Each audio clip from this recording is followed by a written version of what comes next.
मैं Pankaj Kumar advocate, joint secretary, legal cell, Haryana Pradesh Congress committee, मेरी तरफ से सभी देशवासियों को दशहरा, दिवाली और भैया दूज की हार्दिक शुभकामनाएं।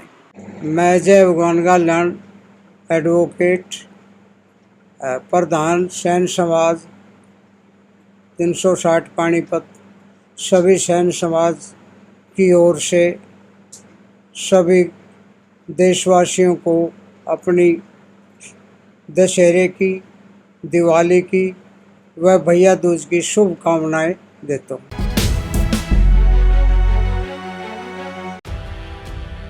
रविवार को हुई ओलावृष्टि के कारण किसानों को भारी नुकसान हुआ है।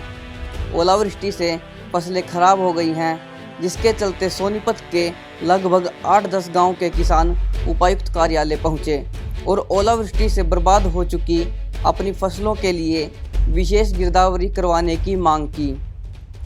सोमवार को किसानों ने खरखोदा से विधायक जयवीर वाल्मीकि के नेतृत्व में उपायुक्त ललित श्रीवास से मुलाकात कर बर्बाद हो चुकी अपनी फसलों के लिए मुआवजे की मांग की। किसानों की यह भी मांग है कि उनके खेतों से तुरंत ही पानी की निकासी की व्यवस्था की जाए, जिससे आगामी फसलों की बिजाई की जा सके।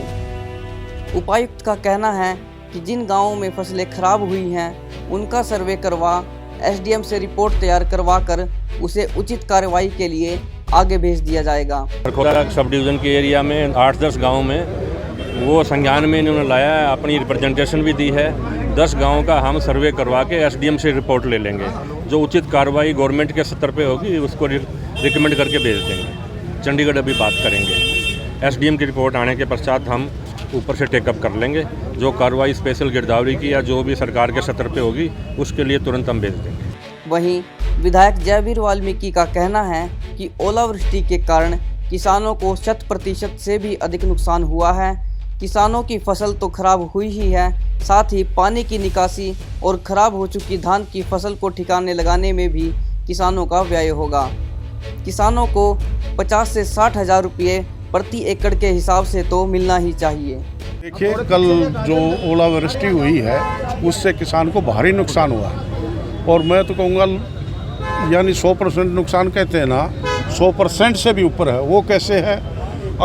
फसल तो बर्बाद हो ही गई बिल्कुल, उससे ऊपर एक तो पानी निकासी का खर्चा, फिर दूसरा जो धान पड़ा हुआ है, गिरा हुआ है, तो उसको निकालने का खर्चा, और अगली फसल का कोई भरोसा नहीं। अगर अगली फसल गेहूँ की होगी नहीं होगी उसका कोई भरोसा नहीं। तो इसलिए हम तो डीसी साहब से बात भी हुई थी और आज फिर खुद मिल के बात की है। तो इसमें कम से कम 8-9 गाँव हैं जो इससे प्रभावित हुए बिल्कुल। तो क्या आश्वासन मिला है? डीसी साहब ने कही है, मैं अभी का भी आदेश सरकार से बात करके अभी का भी मैं इस पर एक्शन मांग करते हो आप? देखिए, किसान का 100% नुकसान हुआ है, इसमें पर एकड़ कम से कम 50-60 हज़ार तो किसान को मिलना चाहिए। प्रधानमंत्री फसल बीमा योजना के तहत में हुए थे उनके कोई अभी तक हुआ कुछ? नहीं, अभी तक कुछ नहीं हुआ है, इसमें कोई वो नहीं। तो सरकार को चाहिए तुरंत फैसला ले और किसान की भरपाई का सरकार प्रबंध कर, और आज की गिरदावरी के सरकार ने आदेश दे। विधायक जी, अगर आदेश सरकार ने देती है तो अगला कदम क्या होगा? देखिए, वो तो बिल्कुल किसानों से हम बात करेंगे, अगला कदम आपको बताया जाएगा उसमें क्या रहेगा। अगर सरकार इस तरह की सहायता नहीं करेगी तो इसका मतलब तो किसान वैसे ही मरा पड़ा है, और ऊपर से इस तरह की सरकार की ओर रहेगी तो ये सरकार